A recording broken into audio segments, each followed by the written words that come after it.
Grief is not the end of your story, it's the beginning of a new chapter. Welcome to the Empower Grief Journey podcast. I'm your host, Chris Mamone, and I'm the founder of the Empower Grief Journey coaching and podcast platform. This podcast is your dedicated space for healing, growth, and transformation. Each episode shares real conversations with people from around the world who have navigated grief and discovered the strength to create inspired new beginnings. Together, we'll walk from grief to empowerment through stories, practical tools, and actionable insights. You'll uncover the hidden gifts in your grief and reclaim your personal power and step into a future filled with courage and hope. Today, I have two special guests with us. Her name is Angie Vancise and her cat Penelope, who you guys will see here in a minute. She's an award-winning Canadian author whose writing grew out of her profound grief. Her novel Cry of an Osprey reflects the heartbreaking of losing her brother Dan, a journey that reshaped her entire sense of identity. Angie was forced to reinvent herself and discover a new purpose, giving voice to those who no longer have one. She carried that mission forward into an American award-winning thriller, Hidden in the Shadows, which sheds light on survival and hidden networks of abuse. Today, Angie continues to blend storytelling, advocacy, and healing to help others transform pain into purpose. And so, without further ado, Angie, welcome to the podcast. Thank you for having me, Chris. It's really wonderful to be here. And Penelope thanks you as well. She'll pop in and out. I have a few other animals, so hopefully the dogs will behave and not bark. But Penelope is always the limelight. Here she is. This is. Hi, Penelope. Well, I'm really glad to reconnect with you because we had a very moving conversation when you and I first met. And I'm not going to ruin it for listeners because this is your space to tell the story. But I do find it very powerful that when you lost your brother Dan, that led you into this writing journey that you've been on today. And I also just want to say congratulations to the award winning on Hidden in the Shadows that happened recently since we last spoke. That's a huge accomplishment. And I'm just very excited for you. Thank you so much. Yeah, thank you. When I was old enough to hold a book, I knew I wanted to write one, but I kept that hidden from everyone. I thought that's just silly. Me be an author. And when my brother passed away, it had started to resurface again because he was only 48. And so when you see somebody at 48 lose their whole life, you begin to go, that could have been me. And what am I not doing that I should be doing? So I started taking courses and went into that through the grief. And I knew I had to write about that grief, in a way. It was cathartic. I needed to get it out. And so I took some courses at U of T. They have a University of Toronto. They have a creative writing program there. And so I went into that.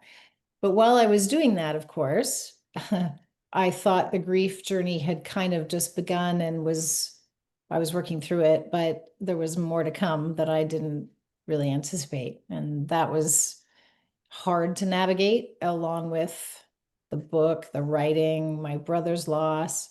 Because right after him, my dad went downhill and I was looking after him, trying to get him back to health. And in March, so my brother passed in October of 2012, and my dad passed in May of 2014. And then my mom got really sick and she ended up passing in 2015. So while I was trying to navigate my own world, I was a mom. I am a mom, but my daughter was 15 at the time. I was just trying to figure out who I was again.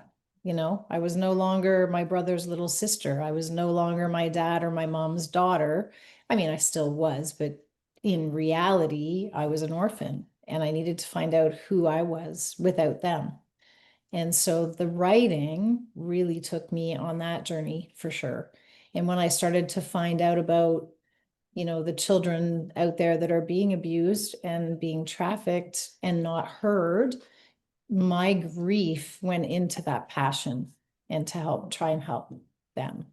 So yeah, it was quite well, and then after 2 months to the day of my mom's boyfriend collapsed on the floor at their place, and he was there for 24 hours before anyone found him. He'd broken his neck, he was full of cancer, and he passed away.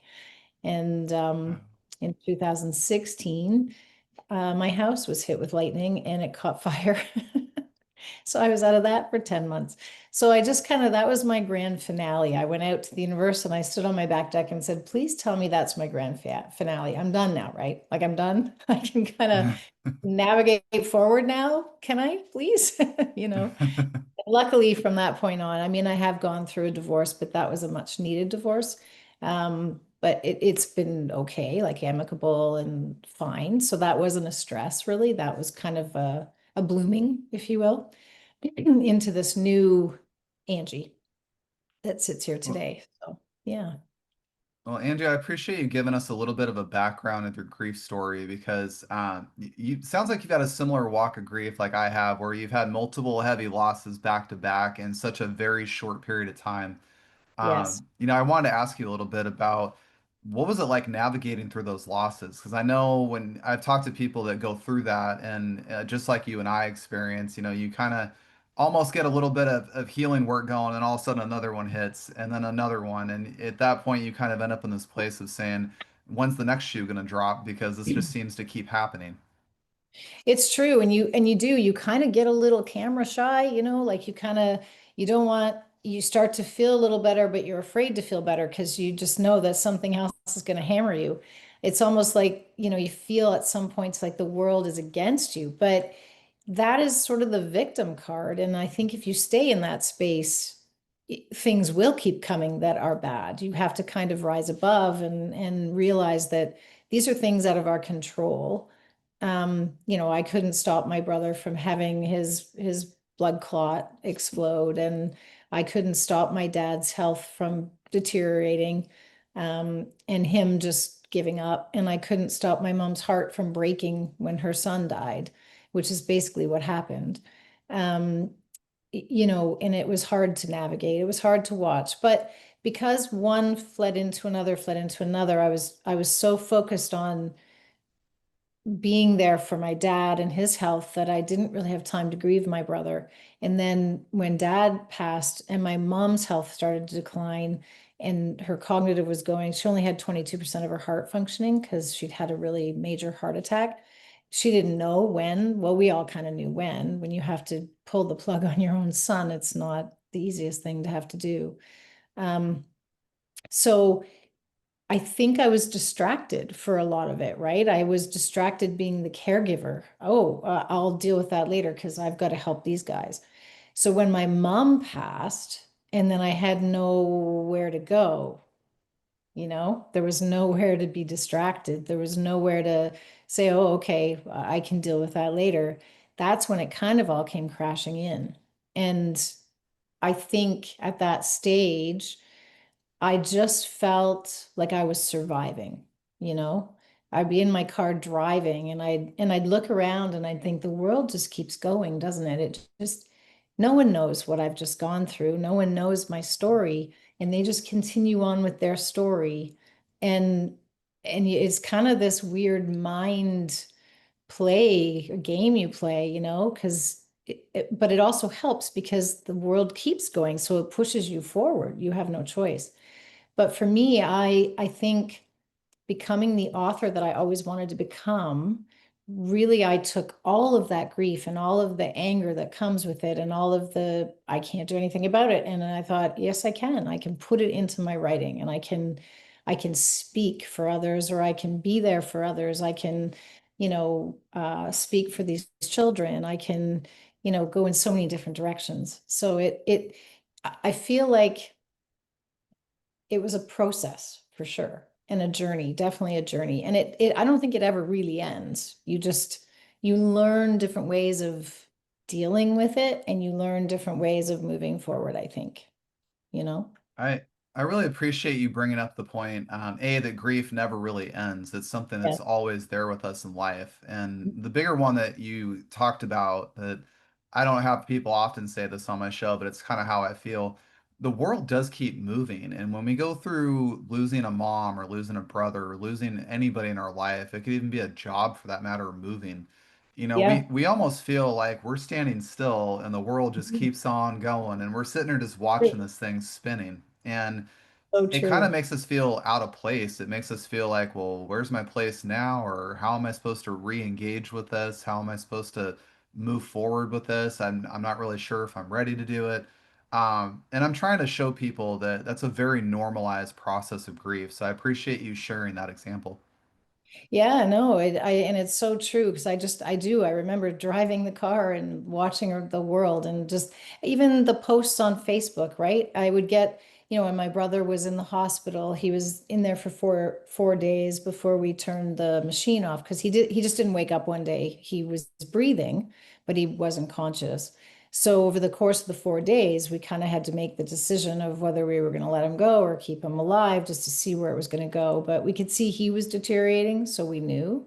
But I remember people were sending all of these condolences and they were so wonderful about everything. But then you'd see the same person, an hour or two later posting, "Oh, this is Fluffy. I just got my new dog." And you're like, wow, it's just one of those things that you're like, yeah, their life is different. They're going through different things and they have different things happening today. They're not saying goodbye to this man that I'm saying goodbye to.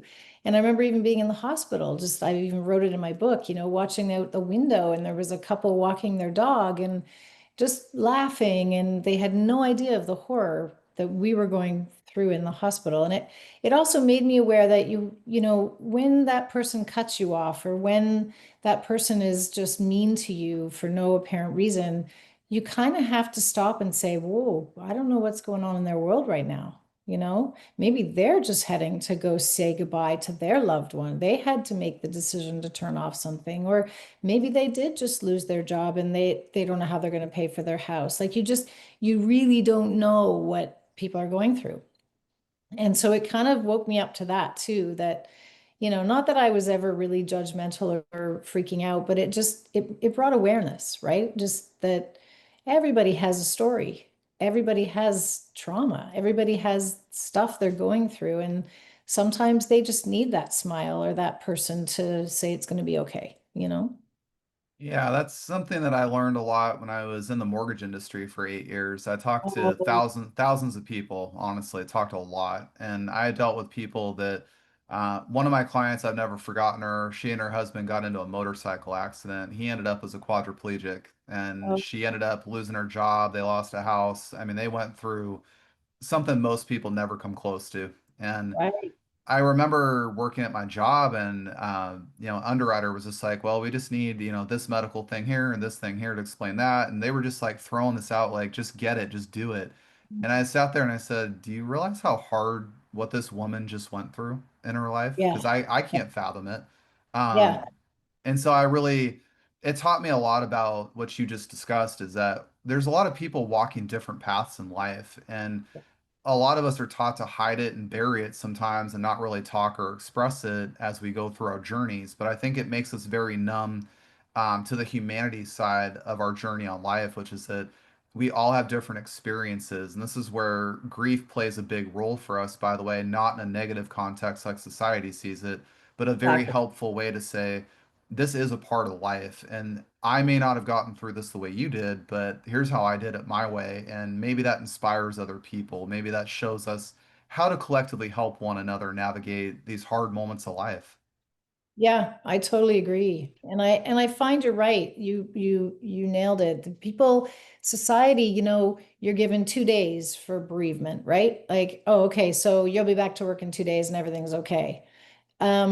So I think the mindset has been, and people were like, just move on. You just have to move on. Well, I don't think you ever really do move on. I mean, you get to a certain point and you don't, it's like waves, right? It's like these waves. And when it first happens, it's tidal waves and they happen one back to back. And you might be in the Shoppers Drug Mart. I was in Shoppers Drug Mart one day and I went to grab I was getting a birthday card for somebody and I just looked up and saw a dad card and my dad had just passed. So of course I just started bawling right there in the middle of the aisle of Shoppers Drug Mart.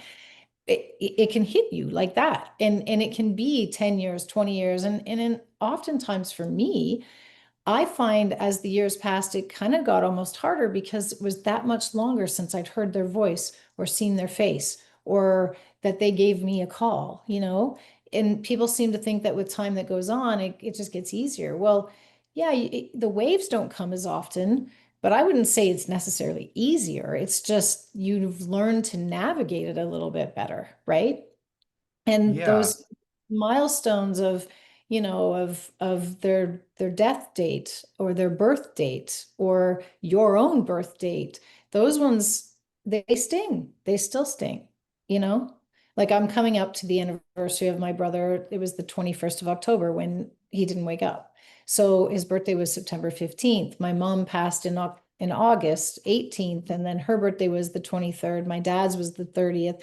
So this time of year has always been a little bit of a challenge for me. So I do my very best to allow those feelings to be there, because the only way through to get past them is through them, right? You have to feel them, in my opinion. Um, so I allow them to come when they come. And I have a bit of a funny story because my mom leaves me dimes ever since she's died. And it made sense to me because whenever we'd be walking anywhere, if there was a penny or a nickel or something, she always had to pick it up. You can never leave that. That's bad luck. You have to pick that up and you have to put it in your pocket and you have to keep it. So she left me dimes. Well, just last week, I guess I had the bug that everybody's been getting. And I got up to go to the bathroom and I was sitting on the toilet and I was like, what is that? Well, there was a dime stuck to my butt cheek. Uh, I'm like, where the heck did that come from? How is that there? But, you know, to me, that was my mom trying to lighten the situation and trying to make me laugh, even though I was feeling like crap. You know, and so I look for those different signs and I ask them for them sometimes too. And I think that helped me more than anything was the signs that they send you. And you know it's them. And it can sound crazy, but that's one thing I tell people when they lose someone, watch for their signs. They want you to know they're okay. They want you to know that they're still with you. And those help me get through quite a bit. I Yeah. wanted to ask you a big question that you brought up with what you just said. You know, it's always when you're around those times of year, and I share that with you because I lost my grandfather on August 4th. I lost my child on the 23rd of September. I lost Oh, my pet I had at 12 years on the 29th of September. oh, So I share that compounded loss in the fall season with you. yeah. Um, are you open to sharing what it might feel like on a physical side for you? Because I've noticed my grief in particular, like I don't sleep as well. My mind kind of races. I might feel a little like spacey or forgetful. I might even have times where you have something that just really triggers you and you either just cry or you get really upset. Do you have any Yeah. moments like that when you enter this season of grief throughout the year?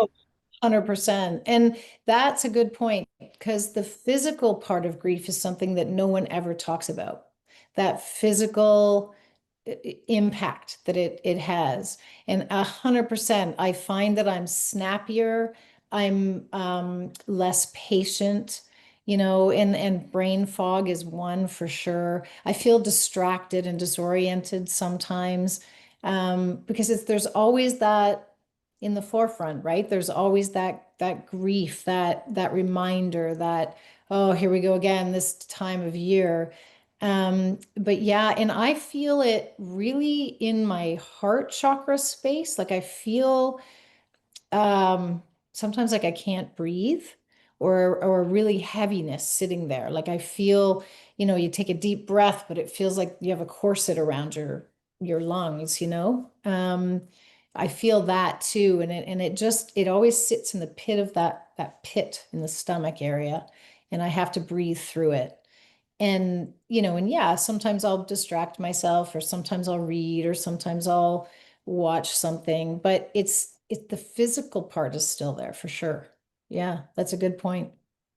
Yeah, and I think that's something I wish more people would be attuned to is that your body is going to respond to grief in many ways, almost like high stress in your life. You're going to have little things that come out. And, you know, for me, I don't always see my grief sometimes, but it'll come out Yes, and like you said, how you get a little more snappy. I do that subconsciously during September. I don't even know, I don't even ask for it. It just happens. Um, 100%. And my shoulder locks up on me a lot and it's hurting now. Normally it's my right one. And I remember just after my brother passed, I didn't get an injury or anything, but I couldn't even lift my arm up to put my dress on. It had just, my shoulder froze. So I feel there's a lot that happens. I'll wake up and go, what the heck? And then oh yeah, it's the time of year. Again, like the same thing where you're not really conscious of it and you are snappy. And then all of a sudden, I don't know about you, but I'll be sitting there and go, what is wrong with me? Do I, did I not sleep well last night? And then I realize, oh, right, the date, so you're right. It is a subconscious thing. It's not always in the, like right here.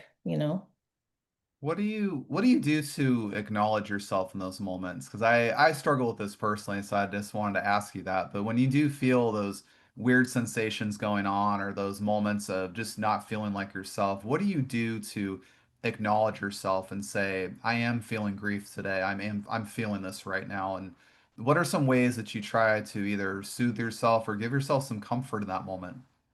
It's funny. I follow this spiritual healer. Her name is Lori Ladd, and I've followed her for quite a few years because she's very down to earth. I really like her. And she did this awareness 2.0 or 1.0 course or something, and I took it. And it really helped because you sit there and you say, okay, I'm aware there's a bird chirping outside. I'm aware that there's a train going by. I'm aware, and once you say all the things that you hear and that you're acknowledging, all of a sudden you're like, huh, I'm aware that I'm feeling a little bit anxious right now. I'm aware that I'm feeling sadness. I'm aware. So sometimes in those moments, I hear her voice saying, sit and be aware, right? Because if we are the observer, this is her words, not mine, and I tend to agree. If we are the observer of our feelings, we don't become them. We don't we don't identify as that. We are the observer of them, and then they pass through a lot quicker. And ever since I've taken that course with her, I find that that's what I do. Okay, all right. And allow yourself to be snarky. Allow yourself that give yourself permission that it's okay. The judgment we put on ourselves sometimes makes things a lot worse. So I will say, I am, wow, I'm aware that I'm feeling really agitated right now. And maybe I don't even need to know why, but I'm just feeling that way. And then all of a sudden, it goes away because I've acknowledged it, right? It's like, we have this inner child in us that sometimes needs to be heard too. And I look at it sometimes like we're all my child traumas or children at that time are on a bus and I'm in the bus and all of a sudden one stands up and says, I need to be heard over here. It's like, okay, all right, what do you need to be heard? What is it that you need? And then you hear it and then it sits back down and it passes. So that's kind of what I do. Or I look at the people that I'm around and I'll try and look at their face because if I've snapped, it's showing on their face too. So just to be the observer, I think is what I try to do mostly.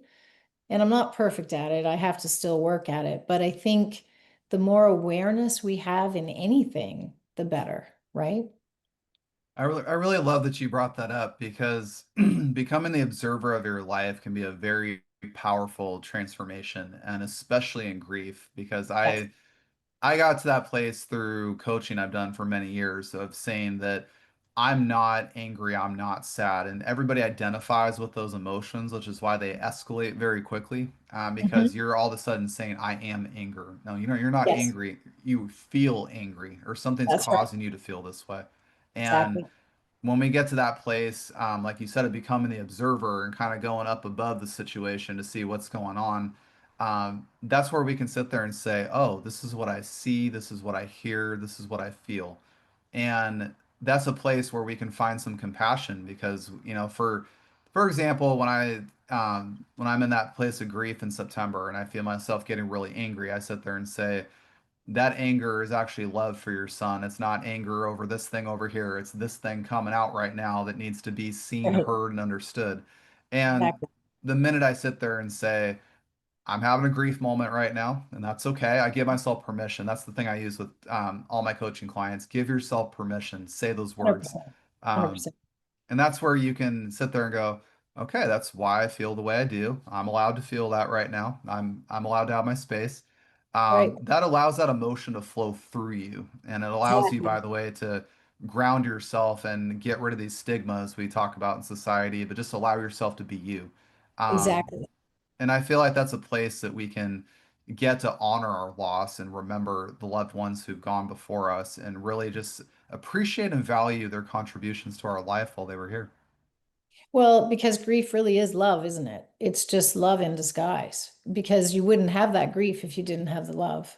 It wouldn't exist. So when I learned that, when I kind of turned that into, because a part of me too, with my brother especially, I felt if I got over it, you know how people say that, but if I moved forward in any way, shape, or form, that meant leaving him behind. That meant leaving him and I wouldn't, he wouldn't be a part of my life anymore. So I held on and I held on and I held on to that grief. And I made myself really not healthy because I was hanging on, because I thought that was the part that I could hang on to, that I would lose him if I lost that. But then I realized when I heard somebody say that, that grief is love in disguise, I was like, wow, wait a minute. You mean I can still move on? Because there is that guilt too, right? You're like, he died prematurely. He's not going to get to laugh. He's not going to get to do these things that I'm doing anymore. How do I move on without feeling guilty, you know? Um, but then I realized that I was doing him such a disservice by not moving on because he would not like that. And most of them wouldn't. They want you to move on. Yeah, they don't want to be forgotten, but how would you ever forget them? Like Yeah. that's never going to happen. And so when I was able to turn that grief into the love, I was able then to say, okay, I don't have to let him go. I just have to love him in this way, right? I he's still very much a part of me. It doesn't matter where I go in my day or what I do with my day. He's still very much there in my heart and maybe perhaps spiritually around me. Who knows? But I didn't have to, it wasn't all or nothing, right? It wasn't like, oh, I have to forget, I have to move on, I have to, just push him aside. It wasn't that at all. It was just learning to navigate the new way. And one of the signs that he gave me, which I might have mentioned the last time we were talking, but we were watching American Idol, and Philip Phillips was the guy who won. And I always liked him because he had so much passion and so much heart in his songs. And my brother liked somebody else. So we would discuss it. And the morning after I said goodbye to him and we let him go, I was in a really dark space. I was ready to go myself because I just didn't want to move forward without my brother. He's always been there. He was my older brother. We were best friends, talked to him every day. I didn't know how or who or what or where, and I was lost. I remember walking around my kitchen just putting one foot in front of another and just not even knowing how to step, holding onto the counter and I'd always been the strong one in the family and I couldn't be that anymore. I was devastated. And it was almost like every time I get up, I always put music on because I love music. I'm not so much a TV person. I like music. So we have a company called Rogers. It's like a cable company, and they had a music station. So I would just they had several, and I don't know, I put on one just to have some noise in the background. No one else was up yet. And all of a sudden, it was as if somebody turned the TV up and these lyrics came through so clearly to me. And I was like, oh my God. And it was Philip. At first, I'm like, who's singing this? What is this song? Because it said something like, hold on to me as we go down this unfamiliar road. Um, Pay no mind to the demons. Like it had all this, it was like, oh my God, it was like it was reading my thoughts. And So of course, when I went to the TV and I saw that it was Philip Phillips, I got goosebumps all over my body. It was like Dan had sent me the song and turned it up. And in that moment, I went and looked out the window, and I kid you not, my brother was a gay man, not flamboyantly gay, but just, he had a partner, and he always said to me, I don't really like labels. I just had women and I've had men and I prefer men. But all of a sudden, out my window, I kid you not, before my very eyes, this rainbow appeared just right there. And I was like, oh my God, okay. So it made me aware that it was unfamiliar to him too. His path now that he was on wasn't something that he knew either, right? And that together, this is home. This is our home now, you know?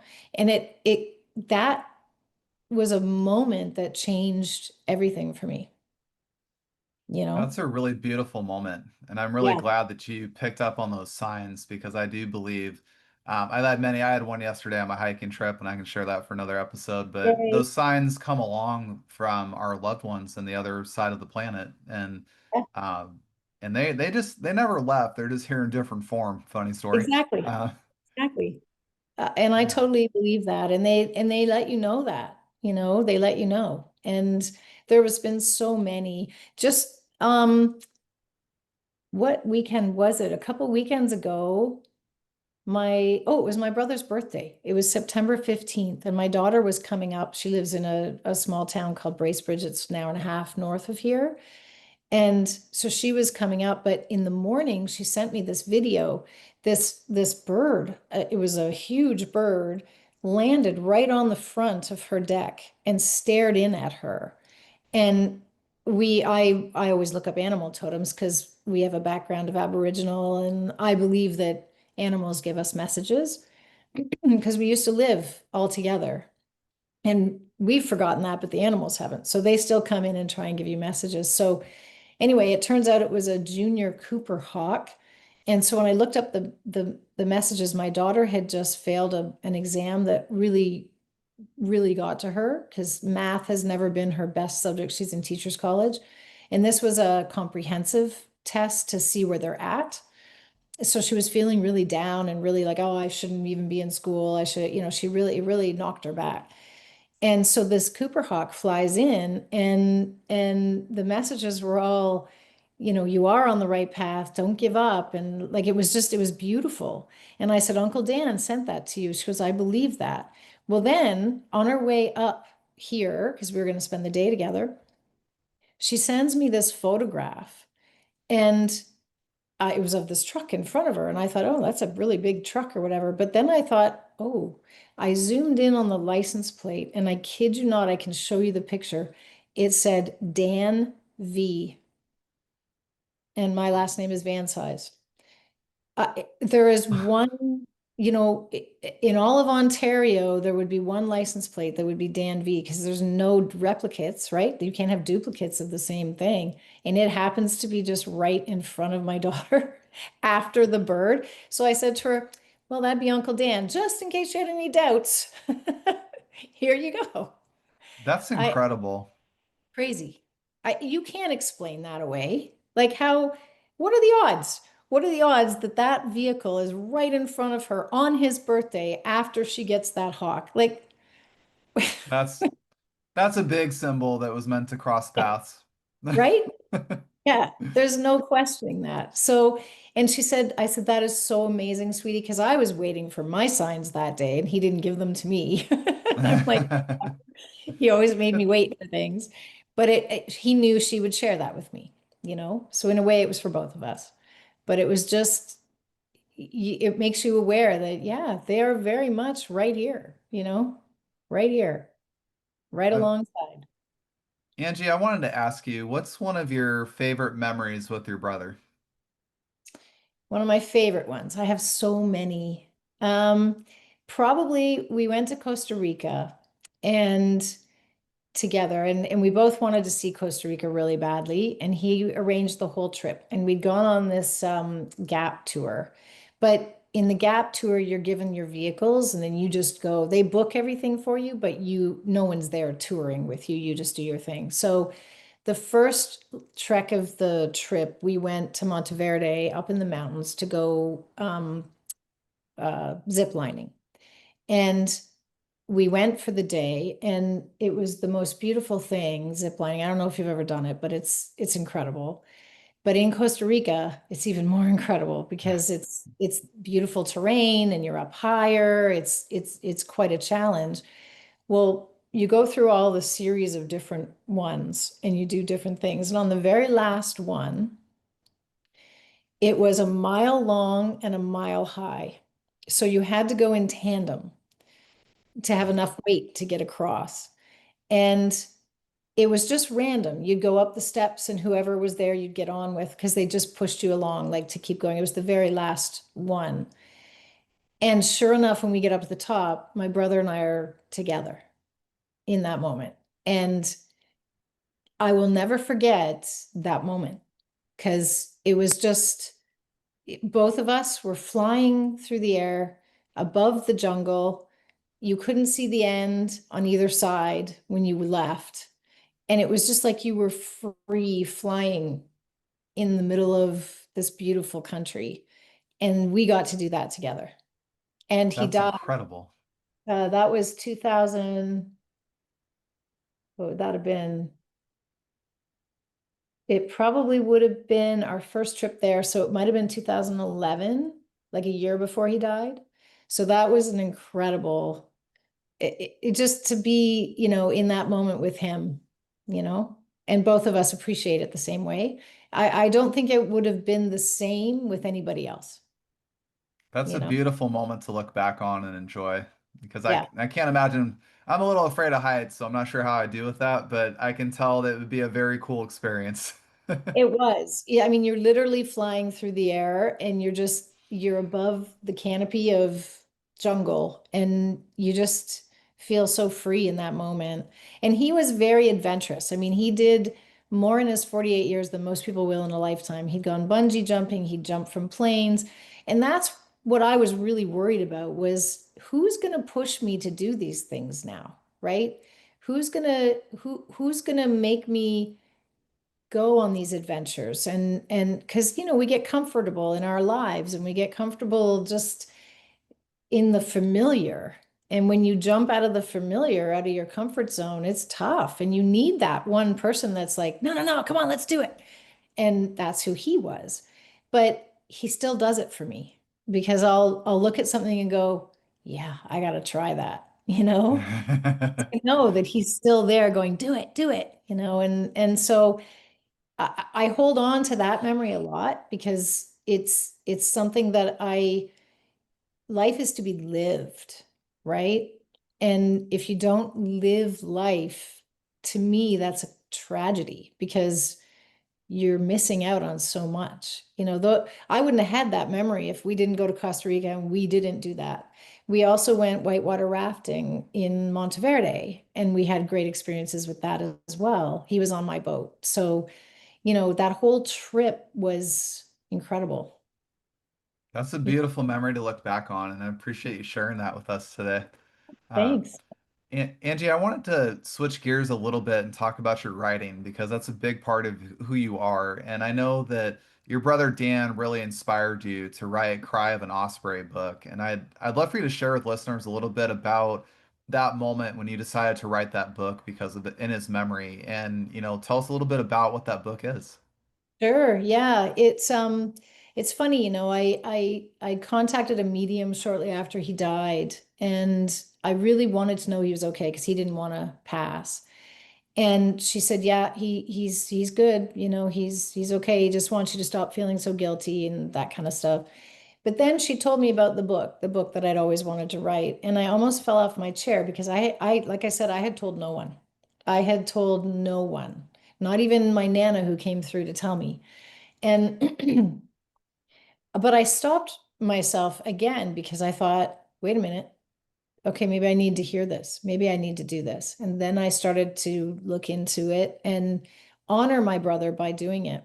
So, somewhere along the way of taking the courses, I did want to write about he and his very first male relationship because At the time, I didn't know he was gay and I didn't know they had a relationship. All I knew is that this man balanced out my brother. He was more at peace when he was around Brad than he'd ever been in his life.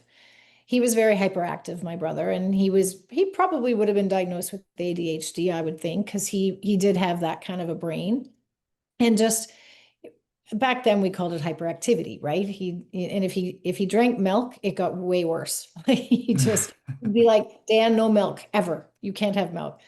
But once I started in the courses, you were prompted to write about things. And I knew I wanted to write this book, and I knew I wanted it to be about the two of them because one of the things that I had seen was a lot of the times people not understanding what they go through. And for me, that was important to show that, Brad, this partner, the two of them had a love so deep that it was beautiful. But because of societal pressures and because of things that got in the way, they broke up, and not because they ever stopped caring for each other.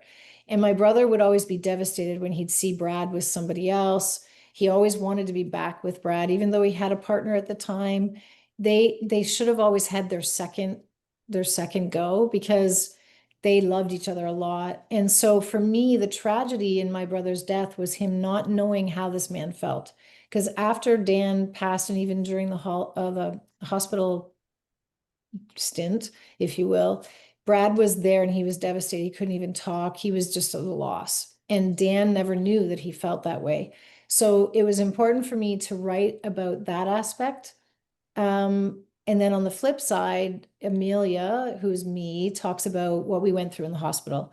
Because I thought if other people had gone through the same, maybe they could relate and it would help a little bit, to know that other people felt the same way, or maybe they'll be reading something and they can relate in some way. So that book really was, everyone said, wasn't it hard writing the hospital scenes? No, actually, because I'd already gone through that. The one hard thing was by the time I was writing that book, my mom and dad had both passed, but I had to write it as if they were still alive. So that was the hard part in the book. But the hardest part was learning about Brad and Dan, because Brad sent me little writings about their first date or about how they met, and I never knew all of that because I didn't know they were a couple when they were a couple. Sounds weird, I know, but Dan was just always Dan and he wasn't flamboyant. So it didn't come across to me as gay, necessarily. Um, so I just writing about them and they never got their happily ever after. That was the tough part of that book for me. But it was very cathartic in a sense because I was able to write about the two of them and show what, because Brad, his family was they went to a Mennonite church. So they were totally against him being gay, and he went to the conversion camps and all that kind of stuff. Um, I think my brother at this point, and then of course writing the next book, people were like, how did you go to that? But it mystery and thriller was always what I wanted to write about, but I needed to get Crive and Osprey out. I needed to get those feelings out. I needed to write. I think anyone who's gone through something, they need that outlet, whether it be writing, drawing, doing math, I don't know, but just you need to get it out. And that's how I got it out. So that's how that book was born. Yeah. That's a beautiful story, and I just want to say it takes a lot of courage as I'm finally writing my own book. It takes a lot of courage to face those feelings, and let alone, yes, you experience that, but then when you have to go backwards and say, Yes. well, how did I feel in that moment, and try to remember those things, and that you come across a lot of pain and grief that you may not have really paid attention to, or may not have given space for in the light that you needed to heal, and so Mhm. it a lot of people don't realize how deep it takes to write a book like that and how much actual grief and healing you're going to go through as you go through that writing process. It It's can be true. very cathartic and healing, but at the same time, it can be very, very challenging and very difficult to get those emotions out. And it's funny that you say that because when I wrote it, I was in the moment. You probably can relate to that. You just get in the zone and it's like and you're like on autopilot almost. And, and there was 9 drafts. That book took 9 drafts to get it to be published worthy because I'd never written anything before. I had no idea what I was doing. I just was spewing it all out. So there was a lot of cutting and a lot of move this there and that there, and maybe we should start here and, just all that stuff. And I remember putting it out there and everyone was like, "Oh God, I was ugly crying. Like that is so sad. This story is so sad." And I was like, "Really? I don't think it is." Well, just last year, I had some friends of mine. Well, they were actually friends of my brother. They have a book club and they wanted to use Cry of an Osprey in their book club. And then they wanted to have me come and be the guest speaker after. So I said, "Sure, I can do that." But it had been so long since I'd wrote the book that I couldn't really remember parts, right? I was like, I need to read this book because I gotta look like I know what I'm talking about, because I had sense written, hidden in the shadows, and it was long gone out of my brain.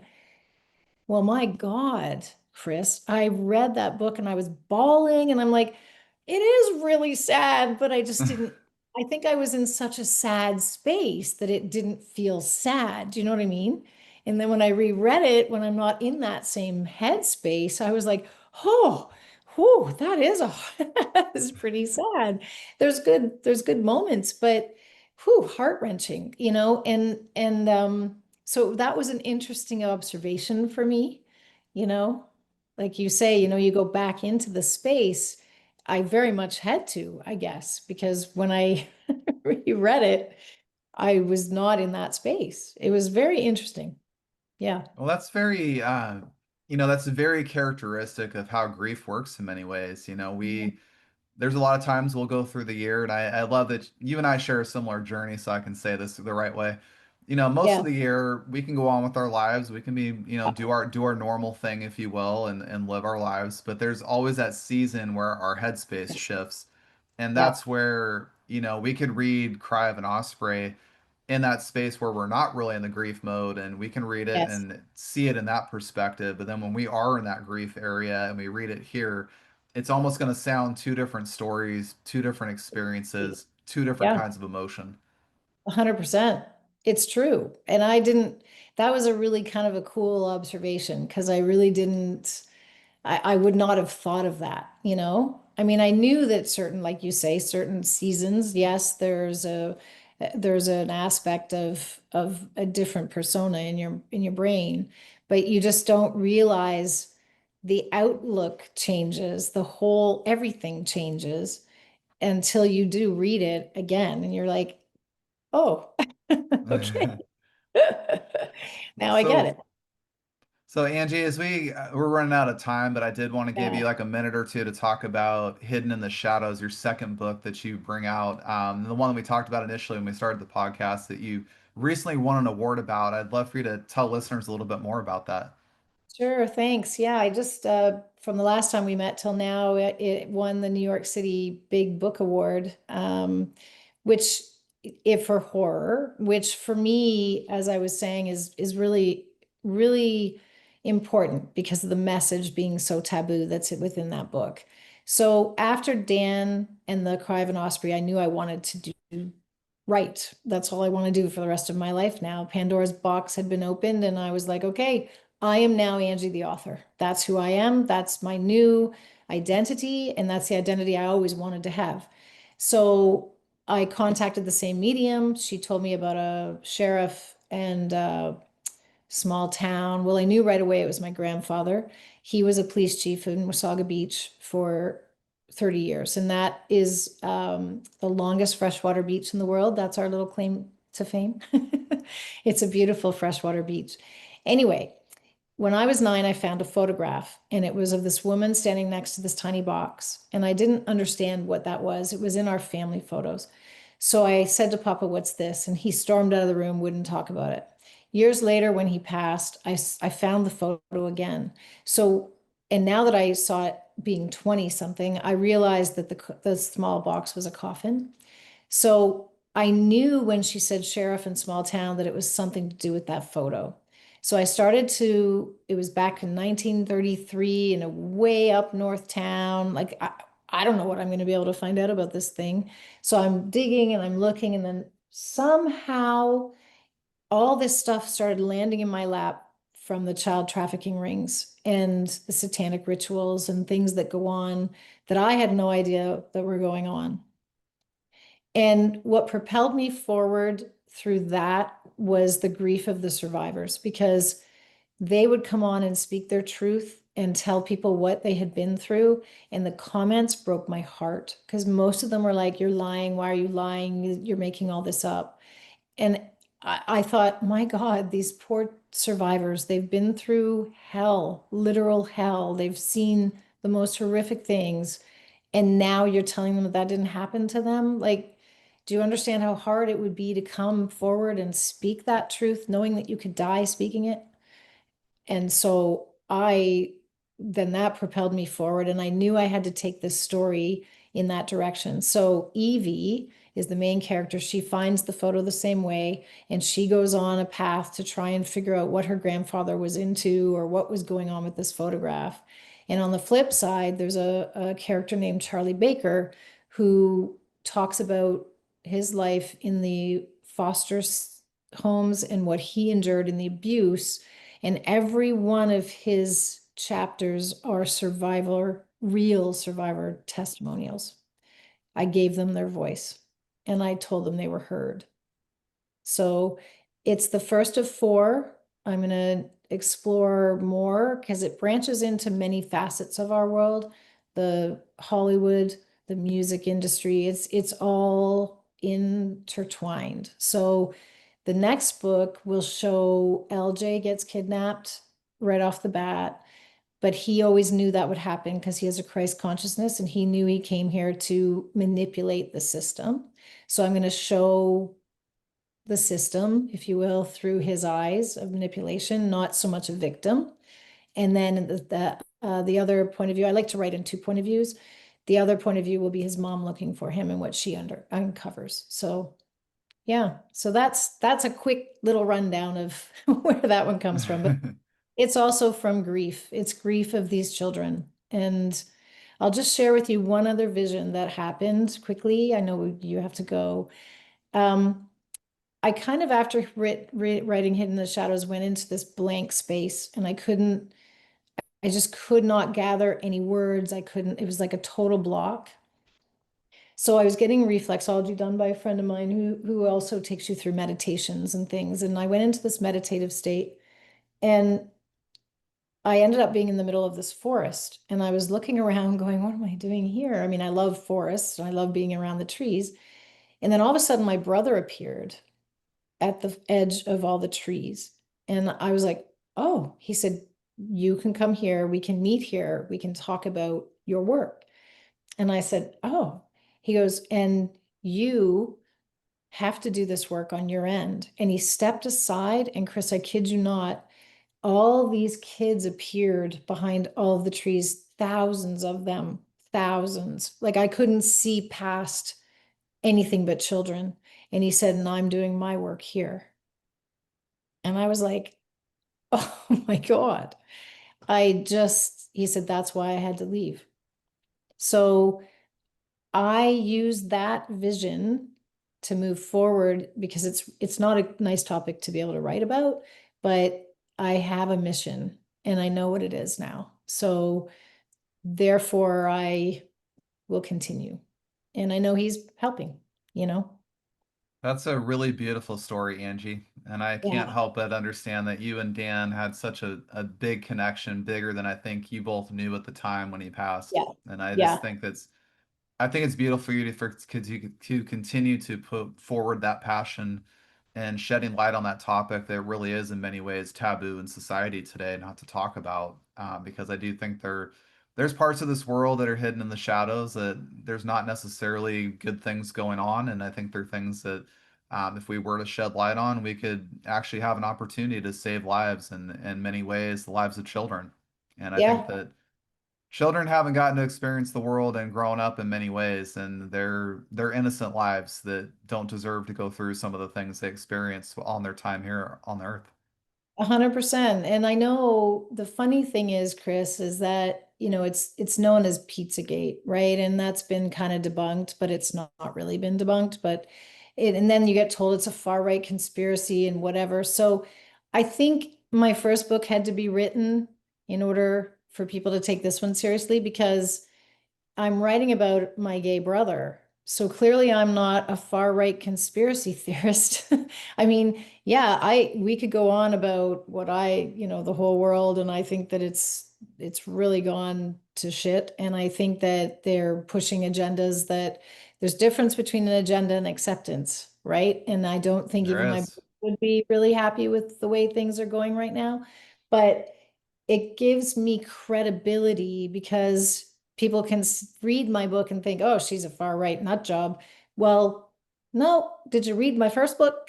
Because I took the perspective of a gay man and the feelings he's gone through and what his life has been like. So, no, pretty sure I'm not. Yeah, I maybe fall into that category a little bit more because of the way I believe in certain things of our world at the moment. I do believe we are in a spiritual war. I think there's good versus evil going on right now, but that's just my belief, right? Is it or not? I don't know. But the point is that I think now because of Cry of an Osprey was first, people will, I'm hoping, listen to this story because these kids do need to be heard and it needs to be discussed because in awareness they can't hide, Yeah. keep slipping it under the mat, they can hide and they can continue. So for me, Oh, that's my grief goes into that. well, I feel like that book coming out for awards right now speaks volumes with that because books that get awards don't just happen by coincidence. There's a board of people that read that and select it and review it.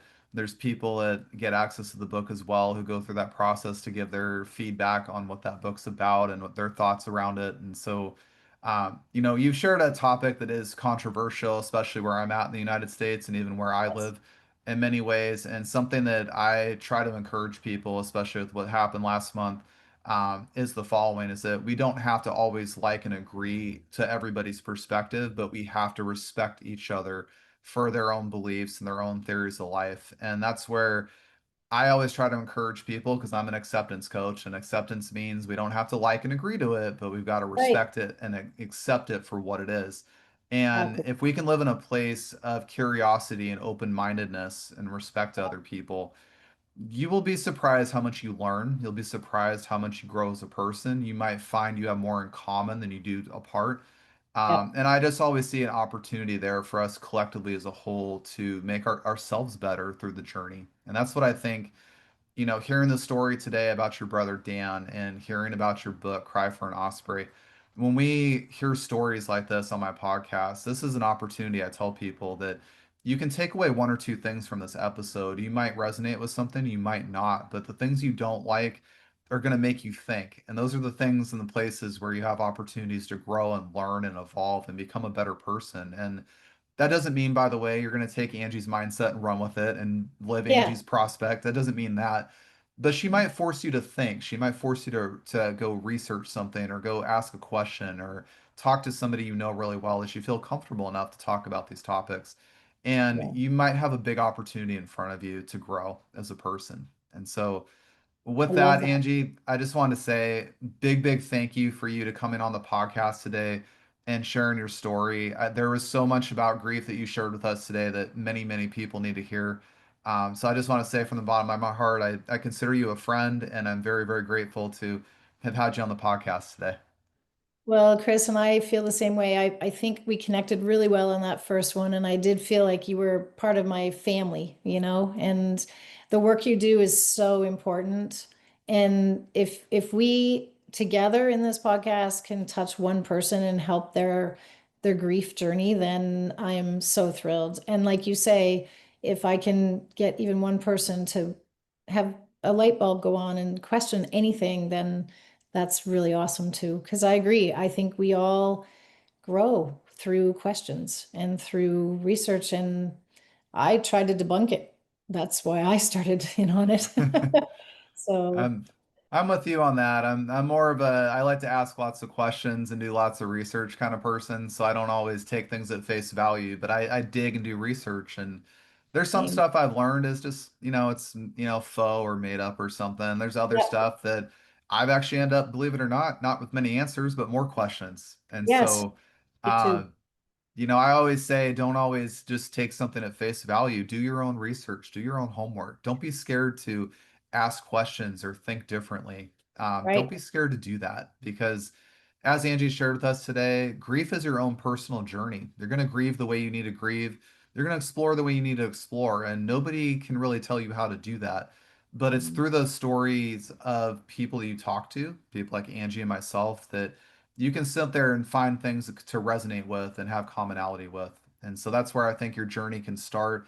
And I ultimately I want people to find their own gifts and their own blessings through grief because I do believe that through each of our individual losses, we really become closer to who we are as our own self. And when we step into our authenticity, our alignment, our mission of who we're supposed to be, we can go out in the world and do powerful things in our life. And Yeah. that's where life lives. It's not in the ego and the pride of life. It's in that place of Oh, authenticity, empathy, love, gratitude, appreciation, and contribution.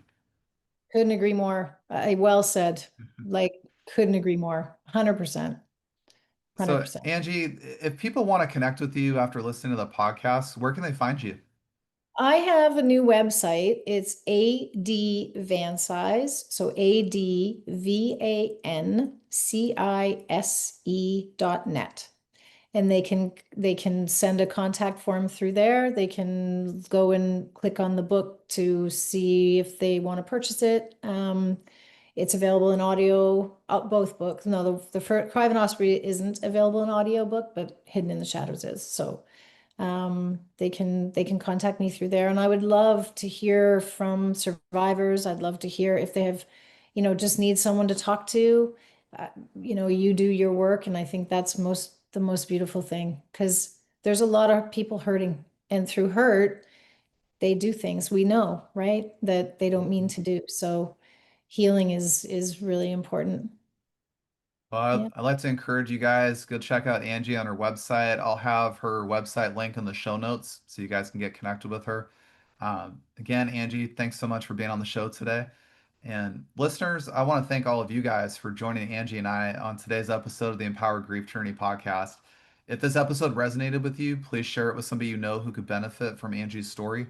For more episodes that are designed to empower you and support you during your grief journey, visit empowergriefjourney.com and subscribe to this podcast. You can find us on Apple and Podbean. The Empower Grief Journey is all about honoring your journey, embracing your emotions, and finding strength in your own time. I want you to know that you're never alone on this journey, and together we can navigate grief with courage and compassion. Until next time, be kind to yourself and take your grief journey one step at a time.